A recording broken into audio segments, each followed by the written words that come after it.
Hi, Cora Stack again, Dr. Stack. I want to discuss this contentious issue and give you a perspective on it because I've been kind of asked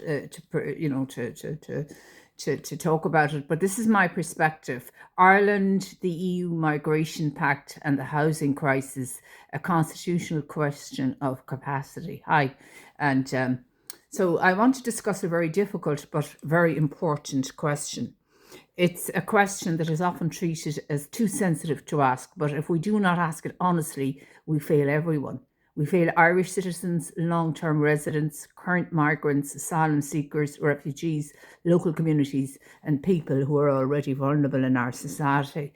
The question is this: does Ireland currently have the housing, infrastructure, public services, and administrative capacity to accept further migration obligations under the EU Migration and Asylum Pact?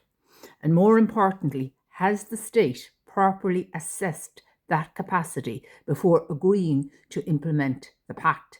This is not a question about hostility to migrants.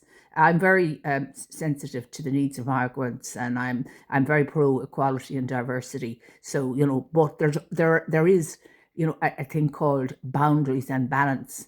It's not a question about refusing compassion. It's not a question about turning our backs on people fleeing war, persecution, or disaster.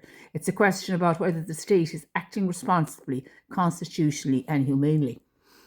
Because compassion without capacity can become cruelty, and policy without planning can become chaos, as anybody knows if they read my work. Ireland is already in the middle of a severe housing crisis. We have working people unable to rent. We have families living in emergency accommodation. We have young people unable to leave their homes, their original homes. We have older people frightened about security and the cost, the escalating and massive cost of living. We have students struggling to find accommodation. All students, not just Irish students, also the students that we have, brought in, who are most welcome at the moment. We have to look after everybody we have here at the moment. And I'm against, deporting thousands. I think we should look after those that we have here at the moment and, decide, look after everybody here first before we do anything further. So we have people with disabilities, victims of domestic violence, separated parents, bereaved parents, bereaved, there's so many bereaved people here, low income workers, all facing huge pressures. And as I'm hearing everywhere, anxiety is everywhere. And what are people anxious about?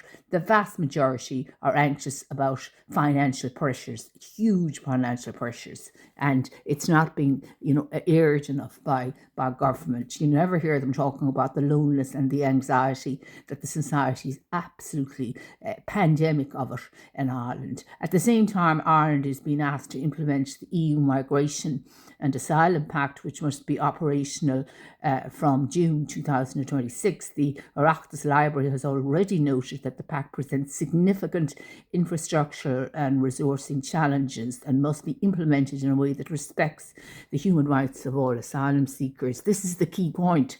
Human rights apply to everyone. They apply to migrants, they apply to asylum seekers, but they also apply to Irish citizens. They apply to families already here. They apply to children in emergency accommodation. They apply to older people, disabled people, workers, students, and people at risk of homelessness. So the issue is not whether one group matters more than another. The issue is whether the state has created enough housing, enough services, and enough infrastructure to meet the needs of everyone for whom it has responsibility.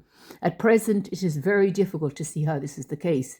This is also another uncomfortable issue. Ireland has spent enormous sums dealing with emergency accommodation and crisis management. We have to ask whether policy, public money, is being used wisely. Should millions be spent on deporting people legally, processing emergency hotels and crisis systems while the state still fails to build enough public housing, regulate excess rents properly, control institutional investors, and protect communities from speculative property practices? Surely the first duty is to look after those who are already here, and that includes people who came here seeking protection and are now living within the state. We cannot pretend that people disappear because policy changes. We cannot pretend that those already here do not need housing, healthcare, education, work, dignity, and legal certainty. So we have two questions at once. First, are we properly looking after the people already in Ireland? Second, if we are not, can we honestly say that Ireland has the capacity to accept more people at this time? This is a fair question. It's not racist. It's not extreme. It's certainly not anti-European. It's a question of governance. A state must know its capacity before it takes on obligations. A hospital cannot admit patients without beds, staff, or equipment. A school cannot accept unlimited pupils without classrooms, teachers, or support. A housing system cannot absorb unlimited pressure when there are already not enough homes. And a country cannot implement migration policy responsibly